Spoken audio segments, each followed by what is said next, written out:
What did he say? How you can tell the difference between a black person and a white person talking? It's something about the way that we pronounce the R. Oh yeah. So yeah, nigger, things like that. So that was kind of a funny joke, and I'm like, I wondered, is that what they really use to kind of, stereotype or categorize us? It is. Believe it or not, it is. There are so many stupid stereotypes that surround us and things that they actually clung to that it's unreal. Now, I kind of came from it from a different angle. Okay. So this is how I'm looking at it. Now, one of the things that you look at the beginning is, they were recruiting, the Colorado Police Department, they were recruiting, and one of the things on the door was they mentioned, minorities in court encouraged to apply. And so Ron Starworth was the first black police officer in Colorado Springs. Littleton, Colorado. Was it Littleton? I thought it was Colorado Springs. I might be wrong on the city. Wrong. But he was the very first one. And when he first got in, he was actually not even an investigator. He was in booking. And he kind of had to work his way up. He had to try to prove himself. And even as he came in, and I don't know if people really paid attention to this, but he came into an all-white police department that already had its share of biases. There were a number of officers who were openly racist, and he was coming into that system attempting to change things. And I think that's a big part of the irony of this, is because we always talk about, how white supremacy, how racism, can be both overt and also covert. And we look at, the fact, the premise behind this was they were battling the Klan. But to even get to that point, he had to battle a lot of racism. He had to battle a lot of biased attitudes within his own police force.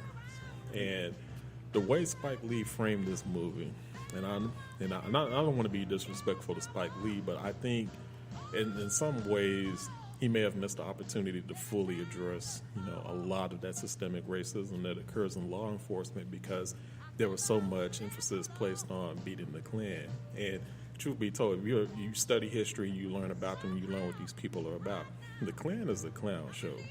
Now, it's one of the world's oldest terrorist organizations that's still allowed to thrive. Wait, say that again. It's one of the world's oldest what? Terrorist. I just wanted them to make sure that you put emphasis on that. Terrorists.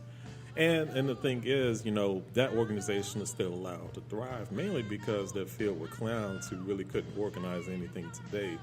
But during that time, and during Ron Starworth's time, they were very much a threat. Certainly in Colorado and many other states across the country.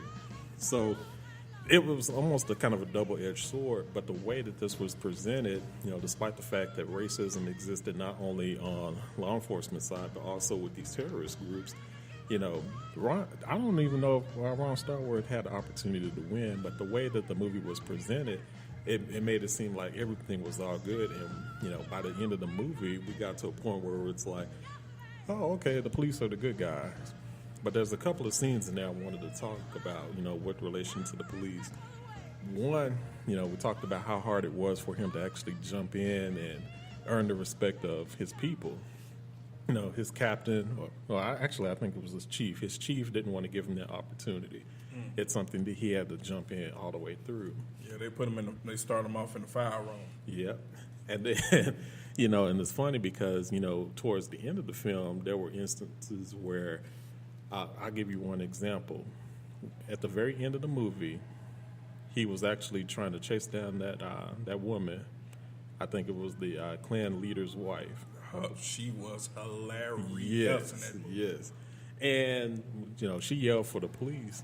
And even though the fact that Ron Starworth was actually a police officer, they believed that woman. They believed the white supremacists. They believed that, he was trying to rape her. And even after he said that he was a police officer, those officers started beating him. And I don't know if people really just kind of caught the irony behind that, because a lot of times, people will say, oh, well, if you're innocent, if you're this and, that, if you're doing the right thing, then nothing will happen to you. And you got a black police officer getting his ass beat. I always thought that was just kind of ironic, and I don't know if enough people really noticed the irony behind it. And there are a lot of different, elements that we can look at behind it. But I was really struck, at the very beginning, at the very end. And even at the end, when they were celebrating at the bar and they were arresting that officer who had wrongly groped and harassed the young lady. Yeah. I'm just looking at that like, everyone's clapping and everything else. And I'm just like, wait a minute. Are we just going to act like none of this stuff ever happened? Does it just automatically kumbaya? I don't know. I was torn on that, looking at that. I mean, there are many other things, but those elements just really kind of stood out to me. Yeah. It was, like I said, I kind of liked the spin that he took on it. Like I mentioned with the original, it was a very serious tone versus this one. It had, elements of both, and it balanced out. But, I think it did kind of address the racism he went through as being the first African-American police officer. He had the issue with the other the cop who they arrested at the end. He was bullying them, badgering them, calling the N-word because had either one of us been in that same position, we would have got fired. Yeah, first damn day. Easily. Yeah. We'd have beat his ass right on sight. Put him in a fire folder. I mean, just saying. Yeah, that's why I say, you know what, that's why I respect the people who went through that and, our elders who went through that struggle, because I don't know if I necessarily would have had that mindset to keep calm. I don't know if I would have necessarily had that mindset to say, okay, I'm going to play the long game on it, because I have a short fuse, so I already know, I would have been trying to beat the hell out of them right there. I would have been in jail. Then I would have been a statistic and been useless to the movement. So then the movement wouldn't happen. It sure would not. and now, other thing I got to think, I want to pose a question too. Now, again, this is based off a true story. Yeah. But, he took, and you were correct, it was Colorado Springs, Colorado. Do you think, because in the West and in the Far East, it's very liberal, still going through racist times and things like that, but you would think the places like that in the West and the East, New York and California, Colorado, Nevada, things like that, they're more liberal and more progressive. Do you think he would have had that same success had the story took place in the South? Maybe not necessarily. I don't know, And truth be told, when it comes to black folks, I take, conservatism and liberalism, with a grain of salt, because there are many people who are on the liberal side, to say, oh, racism is bad and this, and this shouldn't happen.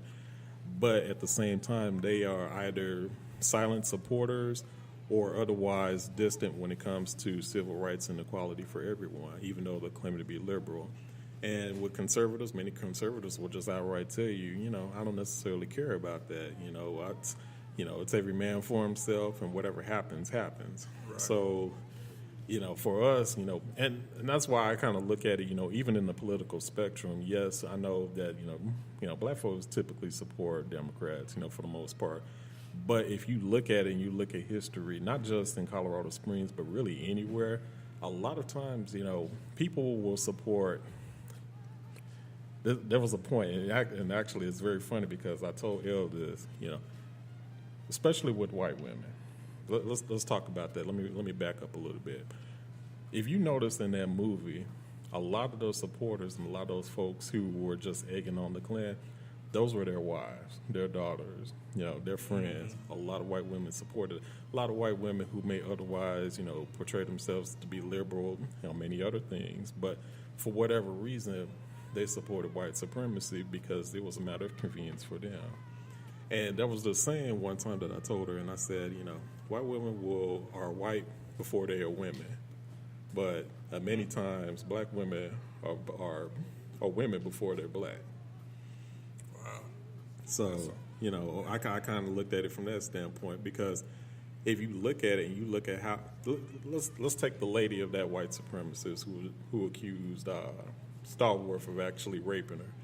She was screaming, and she was the biggest supporter. She couldn't wait to do anything to help out on that cause. If you remember, there were a couple of scenes that were in there, and she was, saying, "One day you're going to need me." Yeah. And, she was eager to help out, and I didn't really understand that because he treated her like shit. Classic case of misogyny at its best. Yes. But do you think that she realized that he was a misogynist too? I don't think she cared, because I think in her mind, and I think this is the case with a lot of white women who are on that extreme level. I think if they believe they will have a seat at the table if they support the cause of their husbands. So that's why a lot of times, you see a lot of these women who are Trump supporters now, and you're looking and it's like, that doesn't make any sense. Trump doesn't even like you. Trump doesn't even respect you. But yet you're going to sit here and actually vote for him because, what, your husband voted for him? Why are you doing that? And I think for a lot of them, they feel like if they support the choice of their husbands and they do this, they'll be taken care of. And, right or wrong, that's the mentality that a lot of those women have. And we've seen that. White women have been, a big supporter of white supremacy. Look at what's happened in history. Look at what happened to black men when white women accused black men of doing things. Just looking at them, accuse them of rape. That's an instant death sentence. Yeah. So I kind of look at that and say, you know what? If they were willing to go to that extreme just to be kept, you have to wonder, what is their mindset? What is their end game behind it? But I think in a very cartoonish kind of way, Spike Lee really put an emphasis on that. Yeah, he did. And you're right, too, and I think that's just in people in general. When you feel like you're doing the right thing or you're doing something that's ordained through Christianity or whatever your religious beliefs are, that makes you a very dangerous person, because you don't see any other factor, any other facts. You feel so strongly what you're doing. God told me to do it. Yeah. Yeah. And once somebody says God told them to do something, I'd be damned if anything is going to get in their way or change their mind. No, it's not. That makes him, like I said, a very dangerous person. And I think that's brilliant how you put that up with the wife of the white supremacist and how she was in this movie. She was ironing their robes, and I ain't talking about choir robes. I'm talking about they Klux robes, bacon pies and cheese platters and stuff like that. And she was down for the cause. Another thing too that I'm not sure if you picked up on was during the Klan initiation or whatever, they watched the original Birth of a Nation. Yes. This is not Nat Turner's version. This was a black and white movie. It was, and I wanted to watch it, but that shit was like 3.5 hours. Yeah. And I couldn't do that. I'm going to tell you, I've seen that one time. And all the way through? Yeah, all the way through. I ain't got that kind of time. That's a mind fuck for you right there. And I saw that at 14 years old. That's a mind fuck. And there are no words. It's all... Yeah. And you're just looking at how you're being portrayed. And I mean, by the time I got done watching that, I wanted to beat somebody's ass, man. Like, seriously. You look at that and you kind of look at the propaganda now. And that's actually a good point that you made. The Birth of a Nation and the fact that that was a movie that was supported by Woodrow Wilson. Yeah. He hosted people on there. He didn't denounce them. If anything, he welcomed it. He put his stamp of approval on it. Now, compare that to what's going on now with 45 and a lot of things, that went on in Charlottesville and many other areas. And, his whole thing was, there's some very fine people in his words. On both sides and all of that. And, it's a lot of bullshit. And I thought that was a very interesting parallel, between the two in the movie, because that's what's happening, almost a century after Woodrow Wilson, we're still dealing with that same stuff. We're still having to deal with this on a national level. Yeah, it's scary. Even in the film, they use real life clips of what happened in Charlottesville. Oh yeah, and things like that. And I thought it was masterfully. The movie was released on the very day last year that all this stuff happened in Charlottesville. Yeah. So it's a lot of parallels between what happened then and what's going on now that I think we need to be more aware of, and look at the signs. But people are missing it with this 45 in the office. You can tell he clearly doesn't care, or he has his own agenda. I think there was a lot of people who he put in office that was, I just say that he owes a favor too. So he tries to turn his a blind eye to things going on, things get passed, and a lot of things too. When you really want to study what's going on in your country, when you have these big things like riots or protests or things like that, that's when they're trying to sneak in the laws and switch shit when we're not paying attention, when our mind is focused on something else. That's when you really need to pay attention. We're up here worrying about Nicki Minaj, but at the same time, guess what? Paul Manafort. 8 Oh, counts. God. Michael Cohen, 8 counts, guilty. You know, what's coming down the pipe? You know, It's coming, and